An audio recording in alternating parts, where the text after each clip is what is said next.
제가 생각할 때 목회자로서 섬기는 가운데 주어지는 가장 큰 유익 중 하나는 바로 장례식장을 찾을 기회가 많다는 것입니다. 어떤 사람들은 이렇게 이야기하면 선뜻 동의를 하지 못할 수도 있습니다. 왜냐하면 장례식장은 사실 밝고 또 긍정적이기보다는 슬프고 고통스러운 이야기들이 많기 때문입니다. 사실 저도 이것에 대해서 참 깊이 생각하고 또 동의하는 바입니다. 왜냐하면 저도 처음에 전임 사역을 시작했을 때 이제 장례식장을 찾게 되는 경우가 많았는데 참 그때마다 저희 부모님이 또 생각나기도 하고 또 이제 저희 형제 자매들이 생각나기도 해서 많이 울기도 했던 것 같습니다. 그래서 정말 초기 때는 부고 소식을 들을 때마다 가슴이 철렁했었습니다. 그런데 그럼에도 불구하고 시간이 사역을 하면서 시간이 점점 지나면서 드는 것은 참 장례식장을 방문하는 것, 죽음을 가까이 지내는 것은 참 중요한 일이구나라고 하는 생각이 든다는 것입니다. 그런데 이것은 저의 생각뿐 아니라 예수님도 예수님의 생각이기도 했던 것 같습니다. 그래서 오늘 본문을 보면 예수님께서 자신의 죽음에 대해서 말씀을 하고 계시는 거죠. 사실 이것은 처음 예수님께서 언급하시는 이야기가 아닙니다. 이미 이전에 걸쳐서 예수님이 세 번에 걸쳐서 예수님은 자신의 죽음에 대해서 말씀을 하십니다. 종교 지도자들에게 자기가 넘겨지게 될 것이고 십자가에서 죽임을 당하게 될 것이다라고 하는 것이죠. 그리고 오늘 이제는 구체적으로 자기가 언제 죽게 될 것인지에 대해서까지도 말씀을 하고 계십니다. 그러니 이런 이야기를 들은 제자들의 느낌이 여러분 어떻겠습니까? 처음 이런 이야기를 들었을 때는 아마 한쪽 귀로 듣고 또 한쪽 귀로 흘렸을 가능성이 높습니다. 왜냐하면 전혀 이해하지 못하는 자신들이 생각할 때 엉뚱한 이야기일 수가 있었던 것이죠. 그런데 이 이야기를 오늘 또 들었을 때 제자들의 심정이 여러분 어떻겠습니까? 정말 예수님이 죽으실 수도 있겠구나. 이분이 지금 우리와 함께 하시지만 이제 곧 우리 눈앞에서 사라질 수도 있겠구나라는 그런 생각들을 하게 되었을 거라는 겁니다. 그렇다면 왜 예수님께서 이렇게 자신의 죽음을 제자들에게 알리려고 하시는 것일까요? 그분이 알리시는 이 죽음은 제자들에게 어떤 유익을 가져다 주는 것일까요? 오늘은 예수님의 죽음이 이 제자들에게 가지는 의미에 대해서 함께 좀 살펴보도록 하겠습니다. 우선 오늘 본문은 제자들의 반응을 이야기하기 전에 어떤 한 여인에 대해서 이야기를 하고 있습니다. 이 사람이 누구입니까? 오늘 본문에 크게 설명하고 있지 않고 그냥 한 여자라고 말을 합니다. 예수님께서 베다니 나병 환자의 집에 계실 때였습니다. 이 베다니는 예루살렘으로부터 한 4km 떨어진 지역인데요. 아마 나병 환자라고 하는 것은 이 사람이 예수님으로부터 치유를 받은 사람임을 말하는 것 같습니다. 그런데 그때 이 여인이 이 집에 방문을 한 것이죠. 이 여인이 하는 일은 참 놀라운 것이었습니다. 먼저는 이 여인이 예수님이 식사하는 장소에 나타났습니다. 그 당시에 남자와 여자의 공간이 별도로 분리되어 있다는 것을 생각을 할 때 이것은 문화적으로도 전통적으로 일탈의 행위였던 겁니다. 그런데 이 여인은 더 놀라운 일을 합니다. 예수님이 식사하고 계실 때 그분의 뒤로 가서 향유를 그분의 머리 위에 붓는 것이죠. 이 향유는 마가복음을 보면 300데나리온에 해당하는 것이라고 말하는데 그 당시 노동자의 1년의 월급의 연봉에 해당하는 금액이라고 합니다. 그래서 어떤 학자들은 아마 이 돈은 이 여인이 시집 가기 위해서 평생에 걸쳐서 모은 그녀의 전 재산이었을 것이다라고 말을 하는 사람도 있습니다. 즉 여인은 어떻게 보면 지금 자신의 전부를 예수님께 쏟아붓고 있는 겁니다. 그런데 여러분 이 이유가 무엇입니까? 여인이 부끄러움을 무릅쓰고 남자들이 머무는 공간에 나타나고 그리고 자기의 이 평생에 걸쳐 모은 물질을 예수님께 쏟아붓는 여러분 그 이유가 여러분 무엇입니까? 오늘 본문에 있어서 사실 여인의 내적인 동기는 잘 설명되어 있지는 않습니다. 하지만 12절을 보면 예수님께서는 이 여인의 동기에 대해서 본인이 직접 설명을 하십니다. 바로 자신의 장례를 치르고 계시다라고 하는 것이죠. 즉 여인은 예수님의 죽음 앞에서 그래서 어쩌면 자신의 눈앞에서 곧 사라져 버릴 수도 있는 예수님을 위해서 자신의 모든 것들을 내어드리고 있는 것입니다. 아마 이 정말 예수님에 대한 믿음이 여인에게 참되지 않았다면 이런 일은 불가능했을 것입니다. 그래서 예수님은 이 여인을 칭찬하고 계십니다. 13절인데요. 온 천하에 어디서든지 이 복음이 전파되는 곳에서는 이 여자가 행한 일도 말하여 그를 기억하리라, 이렇게 말씀하시는 거죠. 한편 오늘 본문에는 이 여인과 전혀 반대되는 모습을 보이고 있는 사람들이 있습니다. 누구입니까? 바로 제자들입니다. 제자들은 예수님께서 곧 돌아가실 것이다 라고 하는 소식을 들었으면서도 8절에 여인이 예수님의 머리 위에 향유를 붓자 이것에 대해서 분개합니다. 그리고는 이것을 허비한다라고 이야기를 합니다. 왜 그렇습니까? 만약 이것을 판다면 가난한 사람들에게 나누어 줄 수 있기 때문이다라고 하는 것이죠. 이것은 사실 어떤 면에 있어서 예수님께서 가르쳐 오신 것에 대해서 제자들이 진일보하고 있다라고 하는 것을 보여줄 수도 있습니다. 왜냐하면 실제로 예수님은 이전에 수차례에 걸쳐서 가난한 자들을 도울 것에 대해서 말씀을 하시기 때문입니다.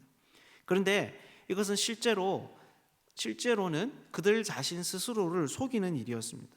왜 그렇습니까? 이 본문은 요한복음에도 동일하게 기록되어져 있는데 거기에는 보면 바로 이 일을 하는 사람을 가룟 유다라고 말하고 있기 때문입니다. 아마 이 말을 한 사람은 제자들도 같이 했을 거지만 아마 가룟 유다가 이 일을 주도했던 것 같습니다. 그런데 요한복음을 보면 뭐라고 이야기를 하냐면 이렇게 말함은 가난한 자들을 생각함이 아니요 그는 도둑이라 돈꾀를 맞고 거기 넣는 것을 훔쳐 가밀어라 라고 말을 합니다. 여러분 이것이 무슨 말입니까? 겉으로 봤을 때 이 제자들의 행동은 예수님의 말씀에 대해서 그들이 성장한 것처럼 보여주지만 실제로는 그 돈에 대한 욕심 때문에 이런 말을 하고 있다라는 겁니다. 즉 예수님께서 어차피 돌아가실 것인데 그분이 죽고 나면 어차피 다 쓰러질 그분에 대해서 이런 돈을 쓰는 것이 못마땅했던 것이죠. 그리고 급기야는 어떻게 합니까? 14절, 15절을 보면 이 가룟 유다가 대제사장들을 찾아갑니다. 그리고 예수님을 그들에게 넘겨주겠다 하고 30을 받아옵니다. 사실은 이 돈의 단위가 나와 있지 않기 때문에 얼마나 큰 돈인지는 우리가 알 수가 없습니다. 여러분 그렇다면 왜 유다가 예수님을 이렇게 팔아 넘겼겠습니까? 그것은 바로 그분의 죽음 앞에서 자기 본전 생각이 났기 때문입니다. 자기는 돈을 너무너무 중요하게 생각하는 사람인데 예수님을 평생 동안 쫓아다녔음에도 불구하고 그분이 죽는다고 생각하니까 그 보상을 어디에도 받을 수 있는 길이 없었던 것이죠. 그래서 그는 급기야 종교 지도자들에게 가서 예수님을 팔아넘기고 자신의 인생에 대한 그 대가를 얻으려고 하고 있는 것입니다. 이렇게 오늘 본문은 예수님의 죽음 앞에서 두 사람의 대조적인 모습을 보여주고 있습니다. 그렇다면 이것이 무슨 말이겠습니까? 바로 예수님의 죽음은 그분의 죽음 앞에서는 그분을 따르는 사람들에게 있어서 숨겨진 의도, 자기의 본 모습을 드러내게 해준다라는 겁니다. 그래서 그가 아무리 당시 주목받지 못하던 여인이라고 하더라도 정말 예수님을 사랑하는 사람들은 죽음 앞에서도 예수님을 위합니다. 자기의 모든 것을 들여서 오히려 더 예수님을 복되게 하는 것이죠. 하지만 아무리 예수님 곁에서 그분과 함께하고 그분의 말씀을 따르던 사람들이라고 하더라도 예수님보다 돈을 더 사랑한 사람들은 그분의 죽음 앞에서 돈에 예수님을 팔아넘길 수 있다라는 겁니다. 그렇다면 이 이야기가 오늘날 우리에게 말하고자 하는 바는 여러분 무엇일까요? 사실 성경이 예수님께 대해서 우리에게 말해주는 중요한 포인트 중 하나는 그분을 믿는다는 것은 곧 그분의 십자가를 지고 따르는 일이다라는 겁니다. 이것이 무슨 말입니까? 바로 예수님을 따르는 것은 그분처럼 죽음의 길을 걷는 일이다라는 것이죠. 물론 이것은 정말로 우리 육신이 죽는 것을 의미하는 것은 아닙니다. 하지만 우리가 그분의 말씀에 대해서 순종한다는 것은 여러분 어떤 것입니까? 정말 내가 없으면 죽을 것 같은 그 대상을 포기하는 것입니다. 돈이 없으면 죽을 것 같은데, 사람이 없으면 죽을 것 같은데, 사람들의 인정이 없으면 죽을 것 같은데 예수님을 따를 때 그것을 내려놓는 것이죠. 그래서 예수님을 따르는 것은 자기를 부인하는 길이고 또 자아를 죽이는 것이라고 볼 수 있습니다. 그렇다면 이것이 무슨 말이겠습니까? 바로 예수님께서 너가 나를 따르라라고 하는 이 말은 바로 그분에 대한 우리의 참된 믿음을 가늠하게 해준다라는 것입니다. 예수님이 너를 사랑하신다.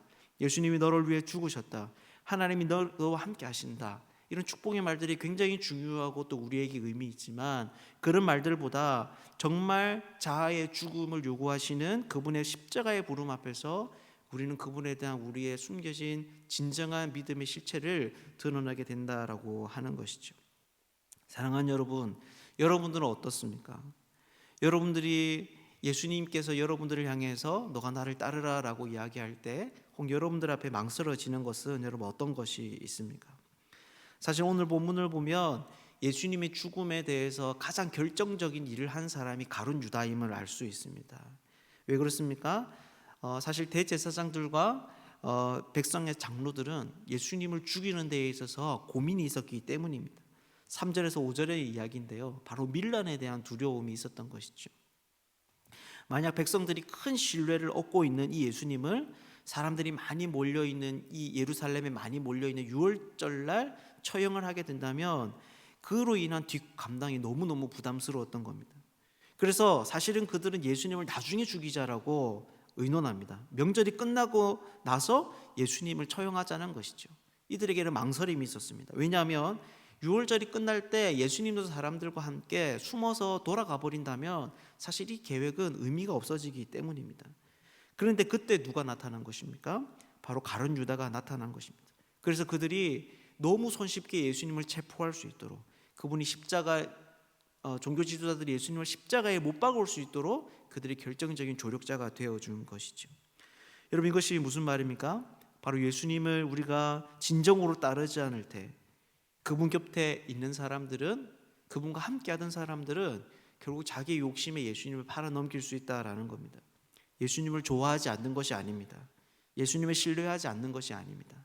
다만 예수님보다 더 사랑하고 예수님보다 더 신뢰하는 것이 있었던 것이죠. 그러니 그 예수님을 자기 눈앞에 잃어버린다고 생각할 때, 예수님께서 죽으신다고 생각할 때 사람들은 정말 자기가 더 중요하게 생각하는 것을 선택하고 신뢰하는 것을 위해서 가룟 유다와 같은 선택을 하게 된다라는 겁니다. 오늘도 우리들은 예수 그리스도의 죽음을 복된 소식으로 붙들고 살아가는 사람들입니다. 우리가 그분의 소식 앞에 이 헌신하는 여인과 같은, 옥합을 들인 여인과 같은 그런 사람들로 반응할 수 있으면 좋겠습니다. 그분의 죽음 앞에 자신의 모든 것을 내어드리고 그분과 함께 부활의 생명과 그 생명을 소망으로 삼는 그런 사람들이 되면 좋겠습니다. 오늘 하루의 삶 가운데서도 자신의 길이 아니라 예수님의 길을 따르는 사람들, 자기에게 죽고 예수님에 대해서 사는 그런 복된 사람들 되시기를 주님의 이름으로 축복합니다.